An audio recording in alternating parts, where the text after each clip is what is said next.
Morning students, आप सभी का मेरा यूट्यूब चैनल दी मैग्निफिसेंट क्लासेज आप सभी का स्वागत है। आज हम लोग क्लास 10th के चैप्टर 8 ट्राइगोनोमेट्री यानी त्रिकोणमिति के बारे में पढ़ेंगे, जिससे आपको बोर्ड एग्जाम में 10 से 15 मार्क्स का क्वेश्चन पूछा जाता है। तो सबसे पहले हम जानेंगे कि त्रिकोणमिति होता क्या है। तो आप जानिए कि त्रिकोणमिति शब्द की उत्पत्ति ग्रीक के तीन वर्ड से हुआ है। जो तीन वर्ड है उसका वो तीन वर्ड है ट्राई, गोनो और मेट्रॉन। यानी त्रिकोणमिति की शब्द की उत्पत्ति ग्रीक के तीन वर्ड ट्राई, गोनो और मेट्रॉन से हुई है। ट्राई का अर्थ होता है तीन, गोनो का होता है कोण, मेट्रॉन का होता है माप। अर्थात त्रिकोणमिति जो है त्रिभुज के मापों का एक अध्ययन है। तो त्रिकोणमिति का हम लोग परिभाषा दे सकते हैं। त्रिकोणमिति का हम लोग परिभाषा दे सकते हैं गणित की वह शाखा जिसके अंतर्गत हम त्रिभुज से संबंधित उसके भुजा, कोण एवं उससे संबंधित प्रश्नों का अध्ययन करते हैं। तो वो कहलाता है त्रिकोणमिति। त्रिकोणमिति में प्रायः त्रिभुज का उपयोग होता है, लेकिन अब हम ये जानेंगे कि त्रिभुज कौन सा त्रिभुज का प्रयोग हम लोग त्रिकोणमिति में करेंगे। तो आप जानते हैं कि तीन भुजाओं के क्षेत्र क्या कहलाते हैं? त्रिभुज। तीन भुजाओं से घिरे क्षेत्र, तीन भुजाओं से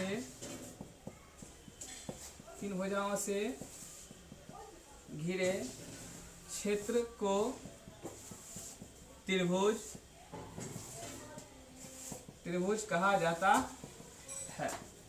ठीक, तो आप तो जाने त्रिकोणमिति हम लोग त्रिभुज का प्रयोग करेंगे, लेकिन अब ये जानना है कि त्रिकोणमिति में कौन सा त्रिभुज का प्रयोग हम लोग करेंगे। तो समकोण त्रिकोणमिति में प्रायः समकोण त्रिभुज का व्यवहार किया जाता है। अब समकोण त्रिभुज किसे कहते हैं? तो समकोण त्रिभुज वैसा त्रिभुज जिसके एक कोण की माप 90 डिग्री हो। वैसा त्रिभुज जिसके एक कोण की माप 90 डिग्री हो। समकोण त्रिभुज कहलाता है। समकोण त्रिभुज कहलाता है। ठीक, अब देखिए, यानी ये जो है ये आपका कितना हो गया? 90 डिग्री। इसका नाम देते हैं हम ए, बी और यह सी, यानी एबीसी का त्रिभुज हो गया समकोण त्रिभुज। अब इस समकोण त्रिभुज में तीनों भुजा कुछ ना कुछ क्या है? नाम है। तो इसको समकोण के सामने वाली भुजा कहते हैं हम लोग कर्ण। ये हो गया आपका लंब और ये हो गया आधार। यानी समकोण त्रिभुज की सबसे बड़ी भुजा क्या कहलाएगी? कर्ण। समकोण त्रिभुज की सबसे बड़ी भुजा कर्ण होती है। और ये हमेशा त्रिभुज में ये हमेशा फिक्स होगा कि समकोण के सामने वाली भुजा क्या कहलाएगी? कर्ण। लेकिन लंब और आधार में चेंज होता है। तो हम लोग कहते हैं थीटा के सामने वाली भुजा क्या बोलते हैं? लंब। थीटा के सामने वाली भुजा को लंब कहा जाता है। और जो शेष बच गया वो क्या हो जाएगा? आधार। अर्थात समकोण त्रिभुज की सबसे भुजा क्या हुई? कर्ण। थीटा से भुजा क्या हुआ? लंब। और जो क्या हो गया? वो आधार। लेकिन जब ये आपका हो गया समकोण, अगर हमारा थीटा ये हो, ठीक, ये तो हमेशा कर्ण रहेगा ही रहेगा, आपको यहाँ देखिए डेफिनेशन से मालूम है क्या चीज, थीटा स्थानीय भुजा क्या कहलाएगी, लंब, और ये क्या हो जाएगा तब, आधार। तो हमेशा त्रिकोणमिति में समकोण त्रिभुज से सामने वाली भुजा क्या कहलाएगी, कर्ण, थीटा स्थानीय भुजा कहलाएगी लंब, और जो शेष भुजा वो क्या होगा, आधार। और ये लंब और आधार में चेंज होते रहता है। ठीक, हम लोग आगे पढ़ेंगे इसको। हम लोग समकोण त्रिभुज के तीनों भुजाओं के नाम जान गए, लंब, आधार और कर्ण। अब इसमें एक गणितज्ञ थे, उनका नाम था पाइथागोरस। उन्होंने तीन भुजाओं के बीच एक संबंध बनाया जिसको उन्होंने बोलते हैं पाइथागोरस प्रमेय। तो पाइथागोरस प्रमेय क्या है वो हम लोग देख लेते हैं। पाइथागोरस प्रमेय, ठीक, इसमें क्या होता है कि समकोण त्रिभुज की सबसे बड़ी भुजा का वर्ग शेष अन्य दो भुजाओं के वर्गों के योग के बराबर होता है। फिर से सुन लीजिए, समकोण त्रिभुज की सबसे बड़ी भुजा का वर्ग शेष अन्य दो भुजाओं के वर्गों के योग के बराबर होता है। इसको लिख लेंगे, किसी समकोण त्रिभुज की सबसे बड़ी भुजा का वर्ग शेष अन्य दो भुजाओं के वर्गों के योग के बराबर होता है। इसको लोग बोलते हैं पाइथागोरस प्रमेय। ये क्या हुआ कि समकोण त्रिभुज सबसे बड़ी भुजा का वर्ग शेष अन्य दो भुजा वर्गों के योग के बराबर होता, अर्थात सबसे बड़ी भुजा क्या है, कर्ण, यानी इसको लिख सकते हैं क्या, हम कर्ण का स्क्वायर बराबर। अब देखिए शेष दोनों क्या है, लंब और आधार। इसको लोग क्या लिख देंगे, लंब का स्क्वायर प्लस आधार का स्क्वायर। ठीक, अब देखिए आप लोग जानते हैं कि ये स्क्वायर जाके क्या हो जाएगा, रूट में। तो यानी कर्ण बराबर फॉर्मूला क्या हो गया हमारा, रूट अंडर लंब स्क्वायर प्लस आधार स्क्वायर।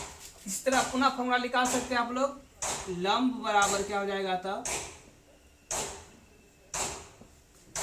रूट अंडर कर्ण स्क्वायर माइनस आधार स्क्वायर। आधार निकालना हो ये हो जाएगा रूट अंडर कर्ण स्क्वायर माइनस लंब स्क्वायर। आपको इसमें केवल याद रखना है कि पाइथागोरस प्रमेय में होता क्या है, कर्ण स्क्वायर बराबर क्या होता है, लंब स्क्वायर प्लस आधार स्क्वायर। उसके बाद हम लोग खुद से तीन फॉर्मूला इसका हम लोग खुद ड्रॉ कर सकते हैं। ठीक, अब देखिए ये हो गया।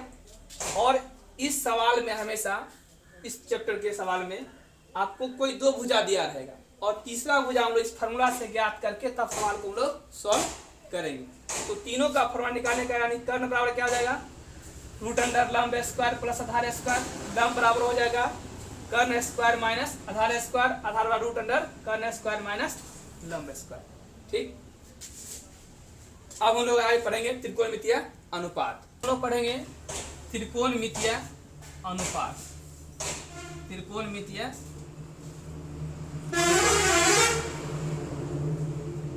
इसको हम लोग इंग्लिश में बोलते हैं ट्राइगोनोमेट्रिक रेशियो। अब देखिए इसमें क्या आता है कि समकोण त्रिभुज के थीटा कोण एक कोण और एक भुजा को लेके गणितज्ञ थे, हिपाकस नामक गणितज्ञ, उन्होंने एक अनुपात ज्ञात किया। इसको हम लोग कहते हैं त्रिकोणमितीय अनुपात। और इसकी कुल संख्या है 6।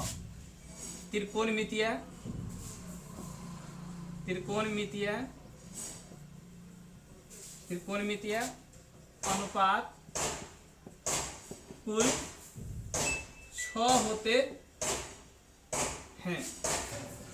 और इसमें आपको ध्यान रखना 6 त्रिकोण के अनुपात होते क्या क्या है।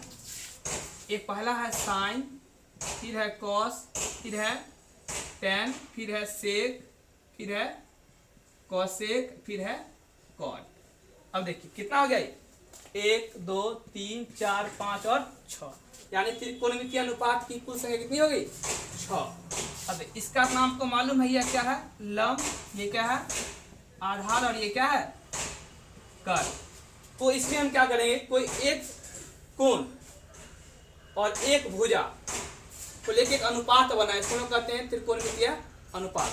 जैसे देखिए कि पहला लेते हैं हम साइन, ठीक, और इसका हम कोण लिए हैं थीटा। इसका होता है लंब बट्टे लंब बट्टा कर्ण, लंब बट्टा कर्ण। फिर अब है कॉस, इसका आप अपोजिट उल्टा कर दीजिए, ये होता है कॉसेक थीटा, अर्थात कर्ण बट्टा लंब। दूसरा है कॉस थीटा, कॉस थीटा बराबर आपको दिया क्या हो जाएगा, आधार बट्टे कर्ण, आधार बट्टे कर्ण। और इसका अपोजिट होता है सेक थीटा, ये क्या हो जाएगा, कर्ण बट्टे आधार। अब बचा हमारे पास टेन थीटा, टेन थीटा वाला होता है लंब बट्टे आधार, लंब बट्टा आधार। इसका जस्ट अपोजिट होता है कॉट थीटा, कॉट थीटा वाला होता है आधार बट्टे लंब। यही आपका 6 फॉर्मूला हो गया, ठीक। पहला याद रखना आपको साइन थीटा और लंब बट्टे कर्ण, दूसरा आपको याद रखना है कॉस थीटा और आधार बट्टे कर्ण, और तीसरा आपको याद रखना है टेन थीटा और लंब बट्टे आधार। मतलब कि आपको इस 3 यह क्या है, इंपॉर्टेंट है।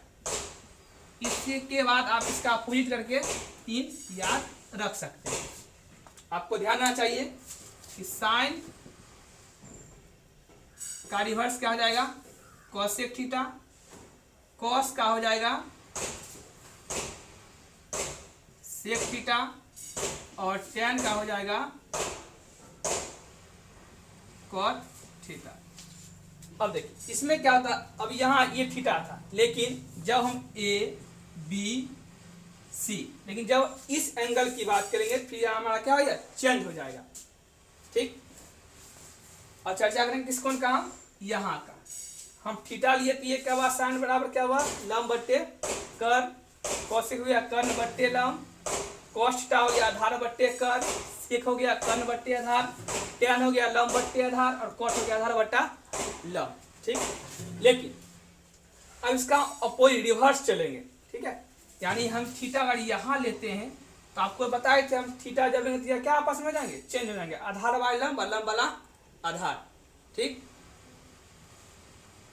दोनों चेंज हो जाएंगे। हम थीटा लिए ये, ठीक, अब इसके सामने तो ये लंब हो जाएगा ना। आप तो जानते हैं ये लंब अब बट्टा होता क्या है, कर्ण।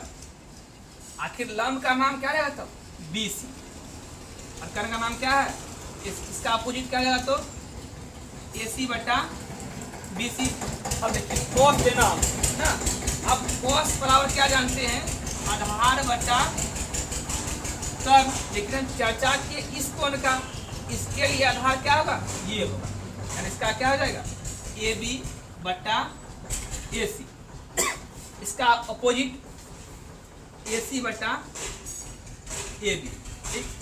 अब देखिए अब लेना हमको टेन थीटा, टेन थीटा होता क्या है, लंब बट्टा आधार, लंब बट्टे आधार। तो अब इसके हम बोले अपोजिट चेंज होगा, लंब वाला आधार, आधार वाला लंब, यानी लंब हमारा क्या हो जाएगा, BC,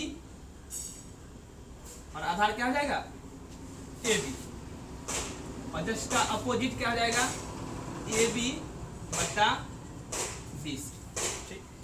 इतना बात आप याद रखिएगा, आपको एक्सरसाइज 8.1 आपसे पूरा सॉल्यूशन हो जाएगा, ठीक।